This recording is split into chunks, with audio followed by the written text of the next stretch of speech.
A gente vai falar da análise de experimentos e vamos falar especificamente do delineamento completamente casualizado. Vamos considerar um exemplo que a gente vai seguir do início ao fim dessa aula. Tá? Suponha que um agrônomo esteja investigando os efeitos de diferentes variedades de cana-de-açúcar sobre o rendimento da cultura. O experimento poderia consistir em plantar várias mudas, ou seja, as nossas unidades experimentais de cana-de-açúcar, de cada variedade, e então testar, comparar, o rendimento.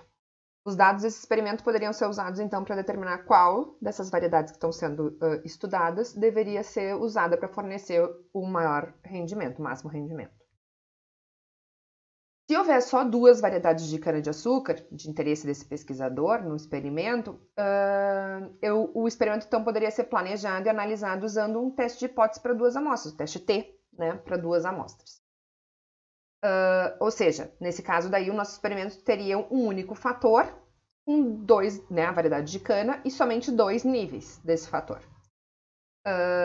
Então, se o experimentador estiver interessado em determinar qual variedade de cana-de-açúcar vai produzir o máximo rendimento, ele usaria o teste T para comparação de 2 amostras independentes para identificar qual delas, para identificar se há diferença significativa e aí, portanto, qual delas dá o maior rendimento. Porém, muitos experimentos, no nosso caso aqui com um único fator, a gente vai começar, olhando experimentos mais simples, requerem mais de 2 níveis na experimentação, ou seja, mais de 2 variedades de cana. Então, no nosso exemplo aqui, a gente vai considerar que o agrônomo quer investigar 4 variedades de cana-de-açúcar, tá? Então, e aí nesses casos é que a análise de variância vai ter que ser utilizada. Porque se eu tivesse só 2, se eu tivesse só 2 variedades de cana-de-açúcar, eu utilizaria o teste T. Mas se eu tiver 3 ou mais grupos sendo comparados, a análise de variância é que vai ser utilizada. Então, a análise de variância poderia ser vista, então, como uma extensão do teste T, para 2 amostras independentes. Utilizando ela, a gente vai conseguir responder perguntas do tipo. A primeira pergunta aqui diz respeito exatamente ao exemplo da cana. Qual das diferentes variedades de cana-de-açúcar produz o máximo rendimento? Ou outros exemplos. Qual dentre 4 propagandas de ofertas enviadas a uma amostra de residências resulta no maior volume de vendas? Ou qual dentre 10 marcas de pneus dura mais? Ou ainda, quanto tempo vivem os portadores de câncer em cada uma de 3 terapias que estão sendo comparadas?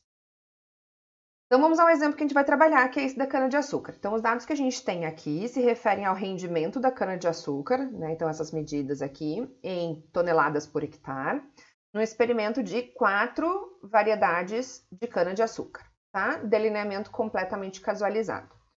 O grande objetivo aqui, então, é identificar a ou as variedades de cana-de-açúcar que produz o maior rendimento médio em toneladas por hectare, tá? Então, a gente vai falar agora um pouquinho sobre a disposição dos nossos dados. Então, estão aqui os nossos tratamentos, que são as variedades, os valores observados. Aí aqui eu tenho os totais nas colunas, que são os totais, então, dos tratamentos. E embaixo as médias dos tratamentos, que é, portanto, aqui, o 432 dividido por 6, que tem 6 repetições, dá 72. Então, a gente tem aqui T igual a 4, que é o número de tratamentos, R igual a 6, que é o número de repetições, e R vezes T, que é o nosso N, que é o número total de observações, que é 24. Aqui eu tenho o meu total geral e a minha média geral. Tendo os dados, a gente parte para a análise, tá? Então, agora nós vamos falar, então, da análise de variância. O que é a análise de variância? É uma técnica, então, que foi introduzida por Fischer em 1922, se eu não estou enganada, e é um processo aritmético, ou seja, é uma divisão, é uma soma de uma decomposição, tá? Então, é uma soma de fontes de variação. O que eu vou fazer é decompor a variabilidade total, ou seja, a variância total das nossas observações, em componentes de variação associado a causas previstas, tá? Quais são essas causas de variação? Primeira, relacionado aos tratamentos, então a variação relacionada aos tratamentos.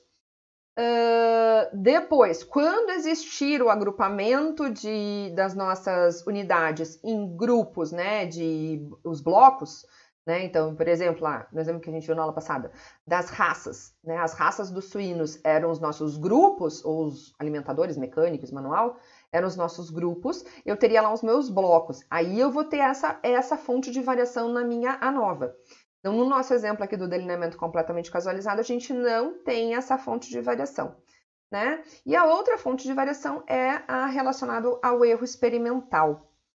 Então, a gente, né, falou mais ou menos isso na aula passada, que o que eu vou fazer, então, na ANOVA, no delineamento completamente casualizado, é decompor a minha variação total em duas fontes de variação.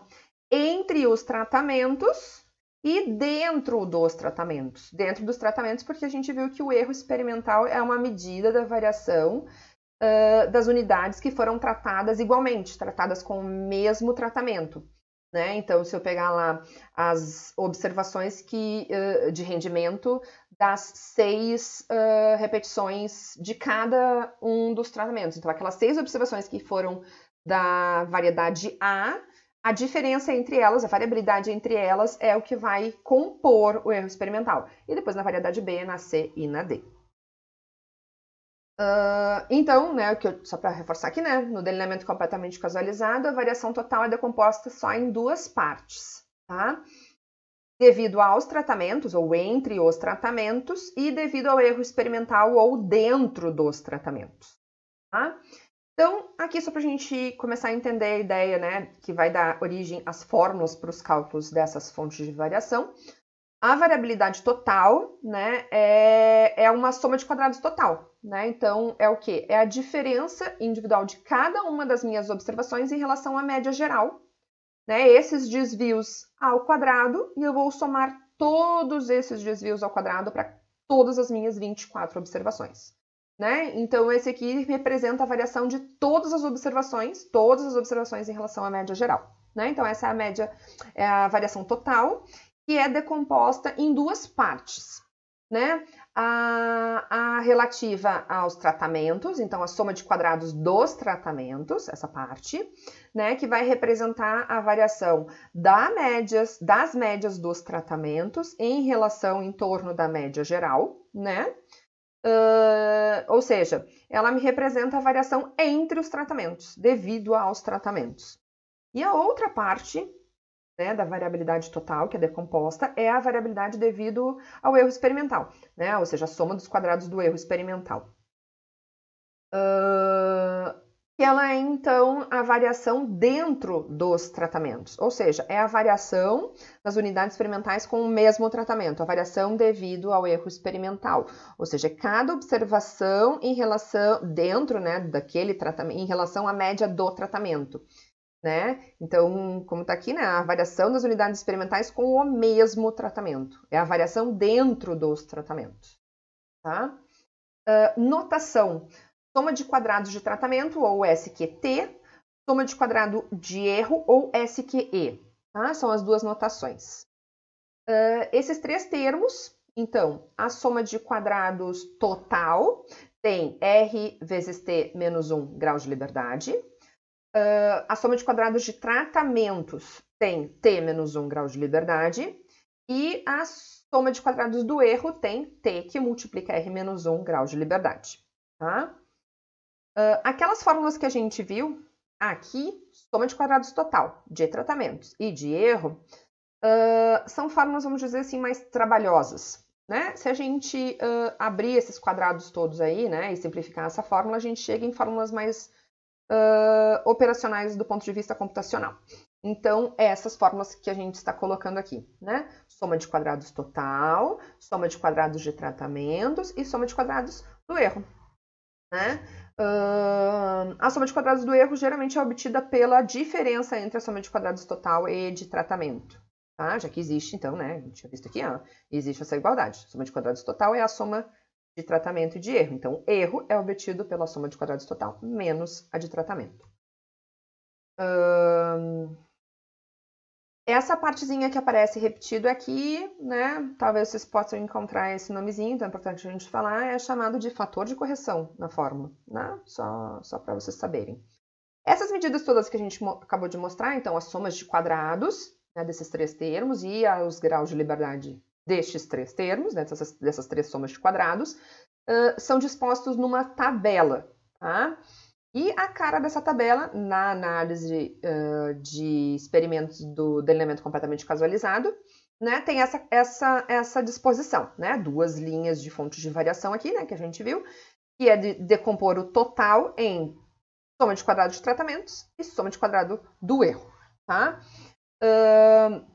Eu vou colocar aqui, né, as duas somas que a gente calculou, lá por aquela fórmula. Aqui a soma de quadrados total, soma de quadrado de tratamento e do erro. E os três graus de liberdade correspondentes.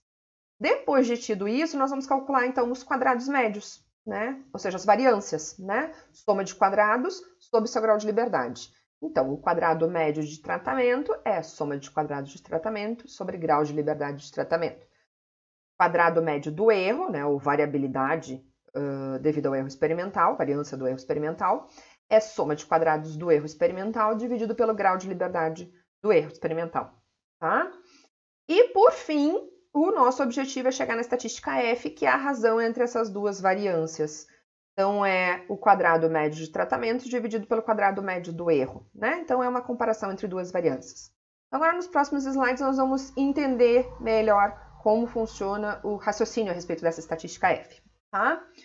Primeiro, então, que essa estatística ali, né, aquele teste que a gente vai chegar, é o teste para essas hipóteses aqui. A hipótese de nulidade, né, que a gente formulou na nova, é de que não há diferença entre as médias de tratamentos, né? Ou seja, H0 é que Mi1 é igual a Mi2, é igual a Mi3 até MT. No nosso exemplo ali seria, então, MiA igual a MB, igual a MC, igual a MD.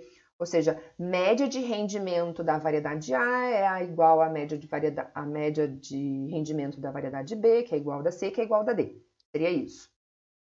Só para chamar a atenção, vai aparecer ali no nosso exemplo daqui a pouquinho, tá? A hipótese alternativa, HA ou H1, como vocês chamarem, ela não é a diferença completa, ou seja, a H0 é a igualdade completa entre as médias dos 4 tratamentos e a hipótese alternativa vai ser de que pelo menos alguma diferença entre estas médias, né? Pelo menos algum contraste, né? Alguma diferença entre pares simples de médias ou alguma combinação entre médias, tá? Mas não que todas sejam diferentes entre si. Essa H0, a gente tem outras duas formas de notar essa hipótese de nulidade. Uma delas é dizer que não há diferença entre os efeitos de tratamentos ou efeito nulo de tratamento, ou seja, efeito de tratamento é diferença entre os tratamentos, né? Mais ou menos seria isso, né? De que mudar de um tratamento para o outro não dá efeito, não dá mudança na variável resposta. Seria aí mais ou menos essa ideia dessa forma de notar a hipótese de nulidade. E a outra opção seria falar de que a variância dos efeitos dos tratamentos é igual a zero, ou seja, não existe variabilidade entre os tratamentos, entre os efeitos de tratamentos, tá? Aqui está a nossa estatística F, que eu tinha comentado ali antes, né? Que o F, então, é a razão entre os quadrados médios, então, quadrado médio de tratamento sobre o quadrado médio do erro. Esse valor F aqui, então, calculado, vai ser comparado com o valor da distribuição F para T menos 1 graus de liberdade no numerador, que é os graus de liberdade de tratamento, e T que multiplica R menos 1 graus de liberdade do denominador, que é, então, o grau de liberdade do erro experimental. Tá? Se o valor do F calculado for maior que o valor do F tabelado a 5%, a gente vai dizer, então, que a diferença é significativa, a 5%, e marcar com um asterisco. Isso aqui, vamos dizer assim, que é o praxe, né, para a publicação de um artigo. O R, acho que utiliza isso também, dos asteriscos, a gente já vai mostrar. E a mesma coisa é, se eu comparar, então, esse F calculado com o valor da estatística F tabelada a 1%, eu vou dizer, então, que é muito significativo e assinalar com 2 asteriscos. Se o valor do F for calculado, né, for menor que o F tabelado, a 5%, né, pelo menos, eu vou dizer, então, que não há diferença significativa entre os tratamentos a 5%. Então, se a gente pensar, né, aqui que tá assinalado, o teste F é essencialmente a comparação da variância dos tratamentos com a variância do erro experimental. É uma comparação, né? Deixa eu voltar aqui, ó. Eu estou comparando a variabilidade entre os tratamentos com a variabilidade dentro dos tratamentos, certo? O que a gente viu, né? Que o erro experimental vai representar a variabilidade devido às unidades experimentais e também a variações de condução do meu experimento. Né? Lembram que eu dei o exemplo na aula passada dos... na hora que eu estiver alimentando suínos, né? Sempre pode acontecer, né, algum problema de técnica experimental, né? Variações que a gente pode imputar sem querer, né, no decorrer da condução do experimento. Se a variação entre as médias de tratamento, ou seja, a variabilidade entre os tratamentos, for parecida, semelhante à variabilidade dentro dos tratamentos, ao erro experimental, essa razão aqui vai ser próxima de 1. E aí, nesse caso, a diferença é dita como não significativa. E aí eu vou atribuir, então, que é devido à variabilidade amostral. Tá? Então, para que a diferença entre as médias tenha uma diferença, né, seja considerada significativa, o valor do F deve ser bem maior do que 1. Né? E quando isso acontece, a gente, né, o que a gente identifica é, então, que a variação entre as médias dos tratamentos inclui, além da variabilidade experimental, uma variação devido ao efeito dos tratamentos significativo, tá? É isso.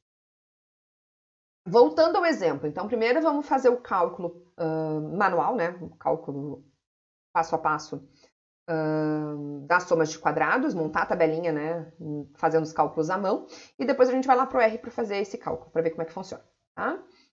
Então, está aqui os nossos dados, a gente já tinha até aqui, né, até a média, né, naquele slide lá quando a gente olhou os dados, e agora a gente acrescentou aqui mais 3 linhas, e vão ser úteis para a gente fazer os cálculos utilizando as fórmulas, aquelas computacionais. Aqui o que a gente tem, então, são as somas dos nossos valores ao quadrado. Aqui eu estou fazendo isso, então, em cada um dos meus tratamentos, em cada uma das minhas colunas. Então, esse valor aqui, eu consigo marcar, esse valor aqui, ele é 64 ao quadrado, 72 ao quadrado, 68 ao quadrado, 77 ao quadrado, 58 ao quadrado e 95 ao quadrado, somados, certo? Tá aqui. E assim por diante, aqui do lado, e aqui a soma destes 4 valores, certo? Este valor aqui, ele é o quê? Ele é o quê? Ele é o meu total ao quadrado dividido por R número de repetições. Então, o que ele é? Ele é o 432, que é o total desse tratamento, ao quadrado. Então, 432 eu coloco ao quadrado e depois divido por 6. Vai me dar isso aqui. A mesma coisa depois com cada um dos outros 3 tratamentos. E isso aqui é a soma desses 4 valores. Isso aqui é uma soma de quadrados dentro de cada tratamento, né? Então, o que eu tenho aqui, que é para compor o erro experimental, então, em relação à média geral. Então, para eu obter isso aqui, deixa eu só voltar para mostrar para vocês para entender, eu estou fazendo essa partezinha do cálculo aqui, ó. Essa partezinha do cálculo aqui, ó, tá? Do erro experimental. Essa partezinha aqui, ó. Onde eu vou pegar cada uma das observações e diminuir da média do tratamento. Ah, ó, estão vendo, ó? Que é a ideia do cálculo e botar o quadrado, né? Então, é o desvio ao quadrado. Para o cálculo da soma de quadrados do erro. Vamos lá. Então, esse valor aqui é o quê? É esse 64 menos 72, coloca ao quadrado. O 72 menos 72, coloca ao quadrado. E assim por diante até 95 menos 72 e coloca ao quadrado. E somo estes 6 desvios ao quadrado, me dá isso aqui. Aqui, né, os 890. Depois a mesma coisa para cada um dos outros 3 tratamentos. A soma disso é esse aqui, tá? Que já vem direto como a soma de quadrados do erro. E a gente vai ver lá que também é obtida pela diferença o mesmo valor, tá? Então, esses valores que estão aqui, ó, este e este, vão aparecer aqui nas nossas fórmulas. Ó, um deles é esse valor aqui, que é o fator de correção, que tá lá. E o outro é este aqui, ó, tá? Que é a soma, né, dos meus totais, estão vendo? Ó, cada um dos meus totais de tratamento ao quadrado. A gente tinha, aqui, ó, esses aqui, ó, cada um dos meus totais de tratamento ao quadrado dividido por R número de repetições, tá? Então, esse valor aqui tá lá, ó. Ok? A soma de todas as minhas observações ao quadrado, tá aqui, ó. Aqui. Tá? Que tá aqui, ó. Número de todos, né, o total de todas as minhas observações ao quadrado. Tá? E esse é o outro valor que tá lá. E o total, e o fator de correção é o meu total geral. Ó, meu total geral, 1770, coloco ao quadrado e divido por R menos R multiplica T, que é o nosso N, né? O número total de observações. Certo? Tá ali e tá aqui. Fazendo essas continhas, eu chego lá, então, que a soma de quadrados total é 3.654. A soma de quadrados de tratamentos é 1.636. A soma de quadrados do erro, eu já tinha lá pela tabela, em 2028. Mas se eu fizer a diferença de 3.654 e 1.636, eu chego também nos 2018, soma de quadrados do erro. Colocando, então, essas três somas de quadrado aqui na minha tabela, os graus de liberdade, vamos lá. Grau de liberdade do erro é o número de tratamentos, perdão, grau de liberdade de tratamentos é o número de tratamentos menos 1, 4 menos 1, tá aqui. A soma de a grau de liberdade total é o número total de observações menos 1, né? Então, 24 menos 1 é 23. E aqui vai ser o quê? O número de tratamentos que multiplica R menos 1. R é 6, menos 1 dá 5, que multiplica o número de tratamentos, 4. 4 vezes 5, 20. Ou por diferença, 23 menos 3 dá o 20. Né? Assim como vale essa diferença, né, para chegar aqui. Depois aqui, então, para chegar no 545,3 é 1.636 dividido por 3. Para chegar no 100,9 é 2018 dividido por 20. Aqui. E para chegar no 5,41 é 545,3 dividido por 100,9. Ok? As nossas hipóteses, que eu tinha falado, né? A minha H0 é a igualdade das médias. Não consegui selecionar. Não consegui selecionar. A igualdade das minhas médias, né? Então, que a média de rendimento da variedade A é a mesma da variedade B, a mesma da C, a mesma da D. E hipótese alternativa de que pelo menos duas diferem, né? Não todas, não necessariamente todas, tá? Para eu saber se isso aqui é significativo, que já está assinalado, né? Mas para eu saber se isso aqui é significativo, eu preciso comparar e ver se esse valor é maior do que o F tabelado. Então, vamos lá na minha tabela, aqui, né? A tabela, então, vamos lá, ó. 3 graus de liberdade no numerador, 20 graus de liberdade no denominador. Eu tenho aqui, ó, F tabelado a 5%, não, perdão, 5% tá aqui, seria 13,10, e aqui a 1%, 4,94. Então, o nosso valor, aqui, o nosso valor 5,41 é maior do que o 4,94, que é o valor tabelado a 1%. Portanto, 2 asteriscos, significativo a 1%. Então, a nossa conclusão aqui é de que há diferença significativa, tá aqui, ó, né? De que há diferença significativa entre as variedades de cana-de-açúcar no que diz respeito a rendimento. Ou as variedades de cana-de-açúcar investigadas se diferem em termos de rendimento. Certo? Essa é a nossa conclusão. Bom, então vamos mostrar no R como fazer essa análise. Então, primeiro uma análise descritiva, nós vamos mostrar um box plot, né? Pra gente, aqui a gente já fez a análise na mão, né? Porque a gente queria mostrar, mas a gente já tinha aqui a ideia da significância. Ou seja, né, que a diferença de médias, a diferença entre as médias de tratamento é significativa. Mas se eu tivesse rodado isso aqui antes, né? Que é o correto, né? Fazer a análise descritiva primeiro. A gente já teria a ideia do que esperar. Então, se a gente olhar aqui, ó, tá parecendo mesmo que não é igual o rendimento, né? Tá aparecendo aqui para nós que o B, né, se destaca. A variedade B está se destacando em relação às outras, né? Se a gente for olhar aqui, ó, a B tá toda, né, para cima e a D lá para baixo. Então, a gente já esperaria de forma descritiva esse tipo de conclusão. Esperaria, tá, gente? Não quer dizer que necessariamente. Bom, como é que eu faço isso? Box plot, né? Então, do rendimento para as variedades, em função das variedades, no nosso banco lá Canadá. Então, tá ali o nosso box plot, exatamente aquele que eu botei então lá nos slides. E para fazer a nova, então vamos lá. Eu vou fechar aqui essa tabela, porque a gente não vai mais usar ela agora por enquanto. Para fazer a análise, ou seja, para replicar essa tabelinha aqui lá no R, tá? Eu preciso então dessa instrução aqui. Eu vou usar a função AOV, de análise de variância, né, do inglês, onde eu coloco aqui então a minha variável resposta e aqui o meu fator, que é a variedade, e aqui o banco de dados, tá? Atribuo a um objeto e depois eu vou pedir então para apresentar a tabela pedindo summary desse objeto, tá? Ali e tá lá o nosso resultado. Então, a gente tem ali, né, exatamente as coisas que a gente tinha, ó, grau de liberdade de tratamento e de erro, soma de quadrados de tratamento e de erro, média de quadrados de tratamento e de erro, o valor lá 5,41 que a gente calculou na mão, e aqui a gente tem a probabilidade associada, que a gente já sabia que era algo menor que 5%, perdão, que 1%, por isso os dois asteriscos, e tá aqui então essa probabilidade calculada. Se quisermos buscar, né, aqueles valores que a gente buscou na tabela, então o F a 1%, 4,94, né, que é o que tinha lá na tabela, e 3,10 a 5%. Tá? Quando a gente rejeita a hipótese nula lá do teste F, da nova, a gente identifica então que existe alguma diferença entre as médias. Então é natural que a gente queira identificar quais são essas médias que são diferentes significativamente.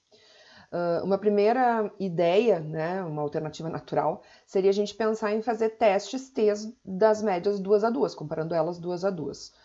Porém, quando a gente faz múltiplos testes, a gente tem um problema, tá? Imaginem, né, para a gente ter uma ideia de valores aqui, que a gente tenha um experimento com 10 médias, né, 10 tratamentos. Então, eu vou estar querendo comparar essas 10 médias.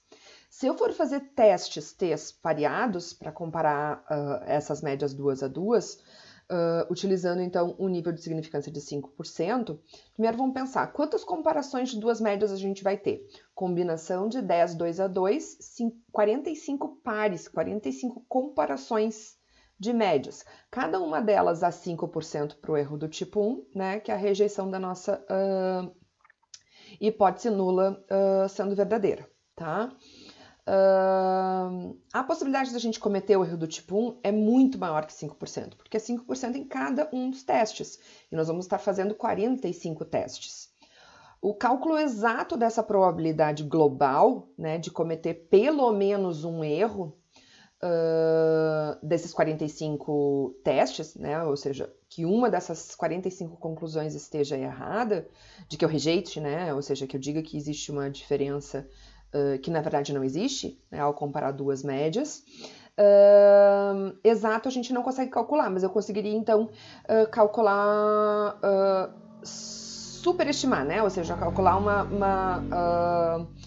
ter uma aproximação pessimista, assumindo então que essas comparações são independentes. E a gente chegaria no seguinte: a chance então de eu acertar seria 95%, né? A chance de acerto. Como eu estou fazendo 45 testes, eu levo isso então em 45, e a minha chance então de cometer pelo menos um erro é 1 menos a chance de cometer todos os 45 acertos, né? Então 1 menos esse resultado aqui, que dá aproximadamente 0,90, né? 90%. Então, na verdade, a nossa probabilidade é um pouco menor que isso, porque a gente está superestimando. Mas quanto maior for o número de médias, de fato, a chance de a gente cometer pelo menos um erro do tipo 1, ou seja, pelo menos um teste em que eu rejeite H0, né, diga que existe a diferença significativa e na verdade ela não existir, a chance disso acontecer é muito próximo de 1. O primeiro teste que a gente vai ver é o teste da diferença mínima significativa, DMS. Também conhecido como LSD, né, as iniciais do nome do teste em inglês. Como é que eu calculo essa diferença mínima significativa? Eu vou multiplicar o valor crítico, né, o quantio da distribuição T de student com alfa, nível de significância, então, lá para o nosso teste erro do tipo 1, por comparação, e considerando os graus de liberdade do erro. No nosso exemplo, então, 20, né? Deixa eu só subir aqui um pouquinho. Ó, o 20, então essa medida que esse 20 a gente vai utilizar também, tá? Então, 20 graus de liberdade do erro. E aqui a gente tem esse S de D, é o erro padrão da diferença entre duas médias, que é calculado, então, como a raiz quadrada de 2 vezes o quadrado médio do erro, aqui, ó, quadrado médio do erro, 100,9, dividido por R, número de repetições, que é 6 no nosso exemplo, tá? Calculado esse DMS, quando a diferença entre duas médias for maior que esta medida, esta diferença é dita significativa. Então, para o nosso exemplo, né, eu vou lá então na tabela da distribuição T, com alfa a 5% e grau de liberdade do erro 20, e eu encontro então o valor crítico de 2,086. Resolvi nessa aula aqui a gente aproveitar mais o R, né? E a gente se desvencilhar dessas tabelas, né? Vamos ser um pouquinho mais atuais. E aí eu dei uma garimpada e achei para todos os testes esses quantis, né? Óbvio, da distribuição T, né? Vocês conhecem. Então vamos lá. Eu coloquei aqui, ó, de cada um deles, que a gente vai ver na aula de hoje. Então tá aqui o DMS. Então o quantil da distribuição T. Então, eu coloquei aqui, né, a nossa probabilidade, que é 5%, né, bicaudal, então 1 menos de uma cauda, e os nossos graus de liberdade, tá? Então, se eu rodar isso aqui, tá lá o nosso 2,086, arredondando, que eu tenho, então, aqui nos meus slides, ó, 2,086. O 5,8, então, é o resultado, então, do erro padrão da diferença entre duas médias, calculado, então, pela expressão que a gente viu ali antes, multiplicando, então, né, o valor de T pelo erro padrão da diferença, 12,1. Essa é a diferença mínima significativa. Eu vou fazer passo a passo o DMS com vocês, para vocês entenderem bem a ideia, né, de como identificar essas diferenças mínimas significativas e a atribuição do sistema de letras e a interpretação do sistema de letras, porque depois isso vai acontecer de forma mais rápida em todos os outros testes que a gente vai ver, tá? A gente vai ver vários. Então, fiz uma tabelinha aqui pra gente, e é comum, né, nos artigos apresentar algo parecido como uma tabelinha assim, né? Ou seja, onde eu vou botar aqui o nome, né, dos meus tratamentos, como eu chamei esses tratamentos, e aqui no nosso caso são as nossas letras A, B, C, D, em ordem decrescente. Os softwares geralmente colocam em ordem decrescente, tá, gente? Acredito que no R talvez tenha alguma forma, a gente vai ver daqui a pouquinho a solução no R, de inverter, tá? Aí eu devo para vocês, eu não procurei isso, não sei como colocar isso de forma invertida. Porque o ideal, por que eu tô falando invertida? Imaginem que o meu objetivo aqui fosse menor rendimento melhor, né? Não é o nosso caso. Aqui é maior rendimento da cana-de-açúcar melhor. Então, esse é o padrão, né, de quando se faz esses testes, botar da média maior até a média menor, tá? E aí, do lado, a gente vai colocar o sistema de letras. O que é o sistema de letras, gente? Olhando ele prontinho aqui, deixa eu ver como montar ele, a interpretação dele é médias seguidas da mesma letra não diferem significativamente, ou seja, esses dois azinhos para o B e para o C, para as duas médias 85 e 76, está me dizendo que esses dois valores não têm diferença significativa. Ou seja, 85 menos 76 é 9, e 9 não passa de 12,1. Portanto, não é uma diferença significativa entre essas duas médias, duas letrinhas iguais. Certo? Deu para entender? E aí eu vou seguir fazendo todas as minhas comparações. Quantas comparações eu vou fazer? 4 médias comparadas duas a duas, 6 comparações, tá? Então não podemos esquecer de fazer essas 6 comparações para atribuir as letras. Então fiz essa primeira, agora vamos lá. 85 contra 72. Eu tenho aqui uma diferença de 13. 13 passa de 12,1. Então, eu tenho que mudar a letra. Então, eu não vou mais aparecer, ó, o Azinho aqui. Eu vou colocar uma outra letra. Então, eu vou mudando de letra, tá? Vou passando no alfabeto para a próxima letra. Então, a próxima letra é um B, né? Então, esse B, e aqui eu tenho um A. Então, vejam, né? Eu estou comparando 85 com 72, eu estou comparando a B, né? Essas duas variedades aqui. tá? Então, essas duas variedades, ó, são diferentes significativamente, porque não tem letras iguais para elas, tá? Então, agora eu preciso ver se esses dois valores diferem, tá? Porque se eu estivesse fazendo passo a passo, tá? O ideal seria, então, a gente pensar. Esse B eu não coloquei aqui ainda, tá, gente? Então, eu tô lá, já coloquei este A, coloquei este A. Agora eu coloquei este B.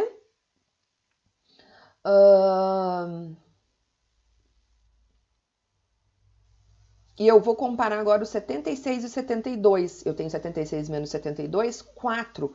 4 não passa de 12,1. Então, não há diferença significativa entre essas duas médias. Só que eu não posso repetir o A. Porque se eu botar A, eu estaria dizendo, então, que estas duas também seriam iguais, né? Se eu tivesse um A aqui. Então, na verdade, o que eu vou fazer é colocar um B aqui em cima, mostrando, então, ó, 2 Bs, que essas duas médias são iguais. Tá, gente? Seguindo, então, uma outra comparação que eu vou fazer, já fiz duas, tá, gente? A terceira comparação é eu comparar o 76 com o 62. 76 menos 62 me dá 14. 14 passa de 12,1.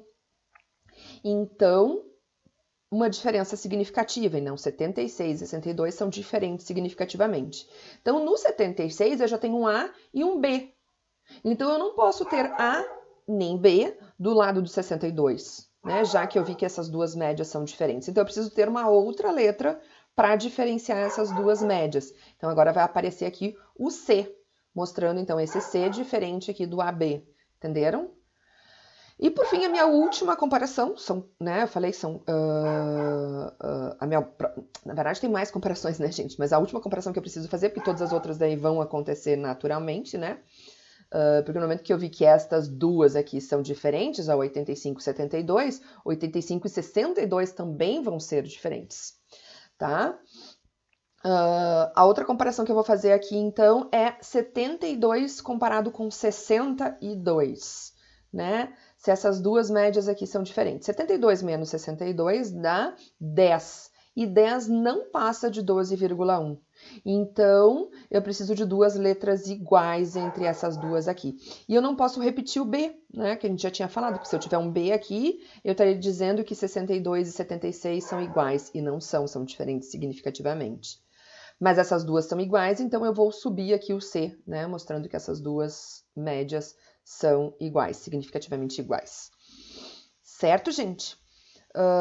Então, a gente tem aqui o nosso sistema de letras, né? Todas as nossas comparações foram feitas, comparadas com o 12,1, mostrando, então, 3 diferenças significativas.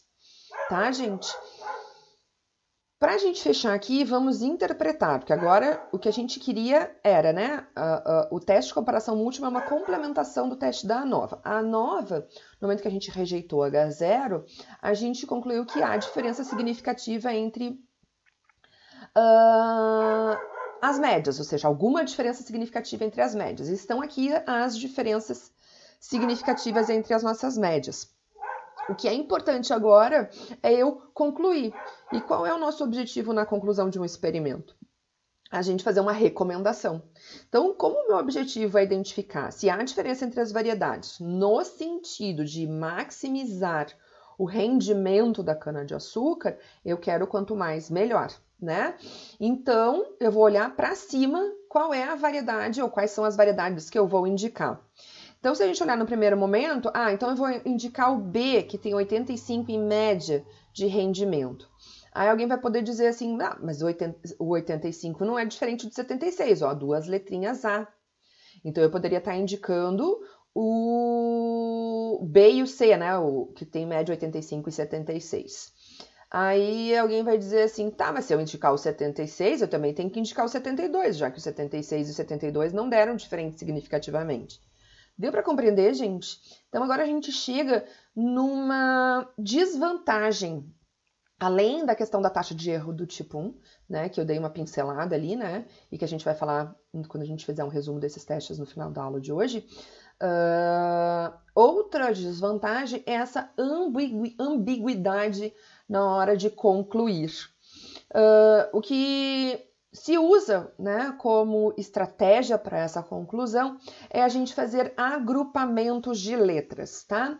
Eu vou fazer aqui no DMS, vou fazer no próximo que a gente vai ver que é o TUC, para vocês entenderem esse raciocínio do agrupamento de letras, tá? É como se eu fizesse bolinhas, né, agrupamentos, né, juntar médias que tenham letras iguais, tá? Junção de letras iguais. Ó, qual variedade tem só o Azinho? Só o B, né? Então o B fica sozinho num grupinho, tá? Então aqui o B sozinho num grupinho. Depois eu tenho letra A e B juntas. Quem mais tem A e B juntas? Só o C. Então fica o C sozinho num grupinho. Depois eu tenho letra B e C juntas, só a variedade A tem B e C, então outro grupinho só com a A. E eu tenho lá por último a variedade D sozinha. Então eu consigo formar 4 grupos, né? Usando essas repetições de letras. E isso me levaria, então, à recomendação de só B, porque B ficou sozinha neste grupo. Deu para entender, gente? Espero que sim. Quando a gente olhar, então, o TUC que vem na sequência, talvez fique mais fácil de entender esse agrupamento que eu acabei essa estratégia, né, de agrupamentos que eu mostrei, tá? Bom, próximo passo, né, para vocês entenderem o que a gente vai fazer, então, agora em cada teste na sequência, é a gente ver como faz isso lá no R, tá? Então, vamos lá para o R. E eu tenho aqui, né, primeiro, só para a gente retomar, né, como eu tenho aqui o meu ambiente limpo, eu preciso, então, fazer a leitura dos meus dados de novo, tá, gente? Então, eu vou olhar lá o diretório onde estão os meus dados, o meu arquivo XLS, eu vou ler ele, e vou definir, então, variedade como um fator. Vou fazer a análise de variância dos meus dados, né? Rendimento como função de variedade para esse conjunto de dados. E já vou deixar pronto aqui, tá, gente? Que a gente vai usar no final da aula de hoje, porque eu vou mostrar para vocês algumas... O que acontece com esses testes de comparações múltiplas quando a gente tem perda de informação. Então, eu vou retomar aquilo que a gente viu no final da aula passada, onde a gente tinha perdido 2 observações da variedade A e uma observação da variedade B. Então, eu vou criar o banco de dados com os dados faltantes e vou fazer também a nova para o caso dos dados faltantes, tá? Porque a gente vai retomar e vai precisar disso, então, para fazer o teste de comparações múltiplas. Então, vamos aos testes de comparações múltiplas, tá? Eles estão todos aqui na sequência, nesse código que eu deixei disponível para vocês lá no Moodle. Eu vou incluir, tá, gente? Eu não tinha incluído estes quantis aqui, todos eu vou colocar, então, né, aqui, né, em cada pedacinho aqui, prometo colocar para vocês terem essa, né, esse código completinho. E aí, então, aqui a gente tem o DMS, tá? Eu estou mostrando aqui todos os testes, né, quase todos os testes que eu estou mostrando aqui, eu estou usando o pacote Agricoline. Então, a gente vai rodar, né, aqui o teste. E o teste do DMS, né, é a partir da função lsd.test, tá? Todos eles têm a mesma carinha, tá, gente? Eu chamo a nova, né, o objeto onde eu guardei o teste, né, da análise de variância que a gente fez, aqui em cima, né, acabamos de fazer aqui. Depois vem o meu fator, né, que é a variedade. O nível de significância para o teste, o meu alfa, 5%. Vou aqui pular para o finalzinho, até console igual a t, igual a true, ou seja, aparece, né, vai mostrar aqui no visor quando eu rodar, porque estão vendo que eu não estou fazendo atribuição a um objeto, depois eu não vou chamar ele, então, na verdade, ele vai rodar o teste e já vai mostrar o resultado, isso é essa instrução. E depois a gente tem uma instrução de agrupamento, verdadeira ou falsa, né? São as duas linhas aqui que eu coloquei de alternativas para esse teste. Quando eu boto true, o que eu vou fazer é apresentar o resultado pelo sistema de letras, igualzinho eu fiz com vocês agora no passo a passo. Quando eu coloco false, o que eu vou entregar, né, essa função vai me entregar como resultado, não é o sistema de letras, e sim intervalos de confiança para as diferenças. E vai me mostrar lá com os sistemas de asteriscos, né, 1 asterisco ou 2 asteriscos, para 5% e 1%, respectivamente, quando esse intervalo de confiança for significativo e, portanto, a diferença, tá? Ou seja, quando o zero não estiver dentro do intervalo. Depois a gente vai olhar, eu vou mostrar ali o passo a passo, também vai aparecer nos slides, né, o cálculo na mão desse intervalo de confiança, mas é muito, muito simples. Eu vou mostrar aqui na saída do R. Então, vamos rodar o primeiro. Ó, ele apresenta alguns resultados aqui para nós, né? Algumas informações, né? Ó, dizendo, né, que a nossa variável resposta é rendimento, o nosso fator é variedade, dá aqui o quadrado médio do erro, né? Apresenta aqui um resumo das médias das variedades com desvio padrão, número de repetições e limites, né? O mínimo e o máximo e os limites de confiança para essas médias. Depois começa a dar as medidas para o cálculo que a gente fez agora na mão, né? Alfa de 5%, grau de liberdade do erro 20%, o teste lá, o quantio da distribuição T, que a gente buscou agora no R agora há pouco, né? 2,086. O DMS, a diferença mínima significativa que a gente calculou na mão, 12,10, né? 2,1 que a gente tem ali nos slides. E a ordem das médias decrescente com o sistema de letras, ó, o AA, BB e CC, tá? Desta forma aqui, né, dizendo para não fazer o agrupamento, aparecem as mesmas coisas do outro, com a diferença que não vai aparecer o sistema de letras, e sim as 6 comparações de médias, tá, gente? Então vai comparar, ó, o A e o B, A menos B é 13 a diferença, né? Ali a gente estava comparando B menos A, tá? Já vou mostrar ali nos slides onde é que tá isso. Ele mostra, ó, o P-valor, que a gente não tinha, né? A gente simplesmente sabia que era significativa essa diferença. Aqui ele coloca, então, o P-valor. E também o intervalo de confiança, tá? Então, vamos dizer que essa saída é mais informativa. Mas tem gente que prefere o sistema de letras, tá, gente? Então, aqui eu tô mostrando para vocês as duas opções de resultados, tá? Ou o sistema de letras, ou este aqui em que apresenta, né, o tamanho da diferença na comparação, a significância dessa diferença, né, o p-valor e o indicador da significância, e os limites de confiança, o intervalo de confiança. Só para a gente entender, vamos ver, né? Na verdade vai aparecer ali nos slides, mas então eu já posso até mostrar aqui como é que eu obtenho este intervalo de confiança aqui, né, gente? Ó, aqui eu estou comparando A e B, né? Então, ó, A menos B, 72 menos 85 dá 13, né? E a gente tinha visto que é maior do que 12,1 e, portanto, diferente significativamente, por isso que tem letras diferentes. Ó, aqui tem A e aqui tem BC, não tem A, então, né, igual nos dois, mostrando então que 85 e 72 são diferentes significativamente. Então, essa diferença aqui, 13, em módulo, né, menos 13, então, por fazer A menos B, é significativa. Aqui eu tenho, então, o cálculo do quanto é esta significância, tá? E o intervalo de confiança, como é que eu obtenho? Eu pego aqui esse menos 13 menos 12,09739. Tá aqui, menos 25,09739, tá? E o limite superior vai ser menos 13 mais 12,09739. Tá lá, menos 0,9026109, tá? Como este intervalo, então, não contém o zero, né? Ele é significativo a 5%, tá? Porque o nosso intervalo aqui é calculado a 5%, né? Essa diferença mínima significativa foi calculada com alfa de 5. Deu para entender, gente?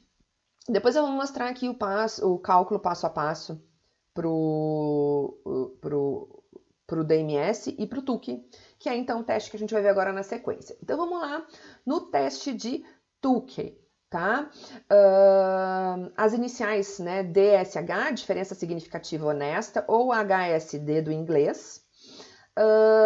Aqui a gente está usando, né, um delta, mas poderia ser HSD ou DSH, se eu quisesse usar as iniciais que nem do DMS. E ele é obtido de uma forma, todos eles, gente, é muito, muito parecido a obtenção, tá? Sempre é um produto de um quantio, de uma distribuição, pelo um erro padrão, tá? Neste aqui, no DMS, eu vou subir um pouquinho, ó, no DMS era o quantio da distribuição T, multiplicado pelo erro padrão da diferença entre duas médias. No TUC é o quantio da distribuição da amplitude total estudantizada, né? Que é uma distribuição que a gente não tinha conhecido ainda.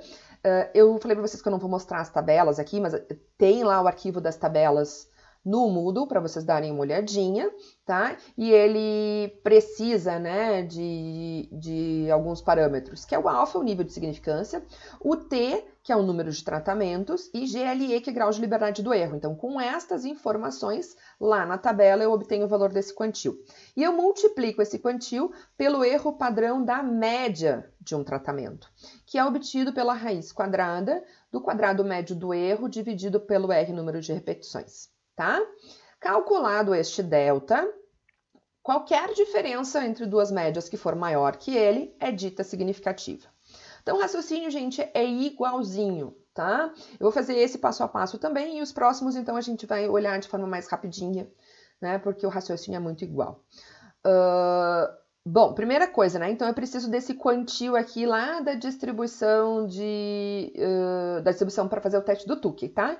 Então, eu preciso do alfa de 5%, são T igual a 4 tratamentos e 20 graus de liberdade do erro. Então, onde é que eu cheguei nesse 3,96? Eu tenho aqui que eu falei para vocês, né? Ó, quantil para distribuição do Tukey, com 95%, né? 5% de significância, 95% de confiança, 4, que ele é então um teste bilateral, né? O quantil aqui, né, vai me entregar um resultado bilateral, 4 tratamentos, 20 graus de liberdade do erro. Tá lá o nosso 3,96, arredondando, que é o valor da tabela. Tá, gente?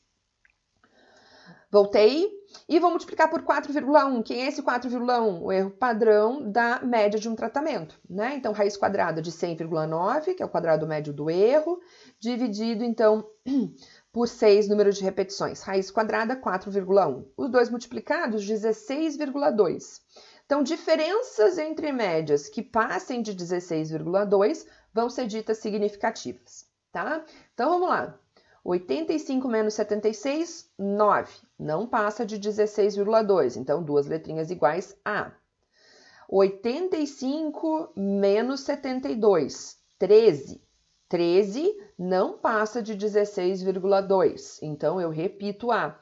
Vejam que eu nem vou fazer essa comparação aqui, né, gente? Ó, porque automaticamente, se esses dois não são diferentes, esses dois também não vão ser diferentes. Então, estão aqui as minhas 3 letrinhas As. Tá? Depois, então vamos seguir agora. Eu já comparei o 85 com o 76 e 72. Então, o 85 com o 62.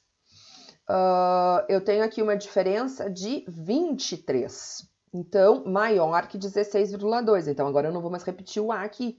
Eu preciso de um B, né? Para mostrar que este A e este B são diferentes significativamente. Tá?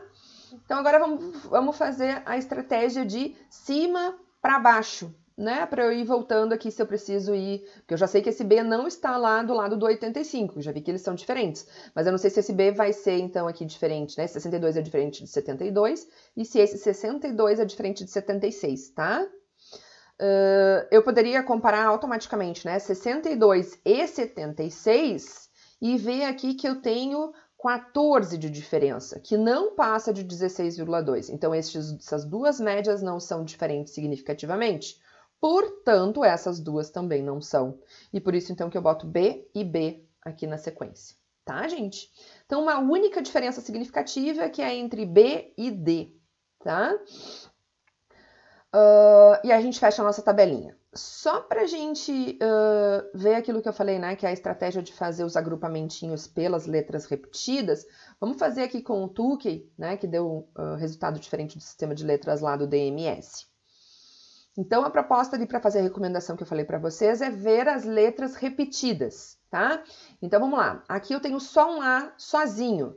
Nenhuma outra média tem A sozinho, né? Só a primeira, só o B. Então, B fica num grupinho sozinho, tá? Eu vou fazer o seguinte, gente, eu vou incluir, que eu acho que ajuda, a fazer umas bolinhas, tá? Vocês vão ver, eu vou deixar aqui do ladinho, né? Tanto em todos os, né? Nesses que são, nos dois primeiros, tá? Que eu expliquei. Então, no DMS, aqui no Tukey, eu vou colocar aqui do ladinho esses agrupamentinhos que vocês vão enxergar, tá? Então, eu tenho lá, né? O A vai ficar sozinho, tá? Depois eu tenho A e B. Então, eu tenho duas médias que têm as letras A e B juntas. Então, C e A ficam juntas. E o B, né, tá, a única, né, a média que tem só o B sozinho, só a D. Então, a média da variedade D, né, a variedade D fica sozinha. Então, eu tenho B sozinho, C e A num outro grupo e D num outro grupo. Então, eu tenho 3 grupos sendo formados, onde o primeiro grupo aqui que me dá o máximo rendimento é a minha indicação.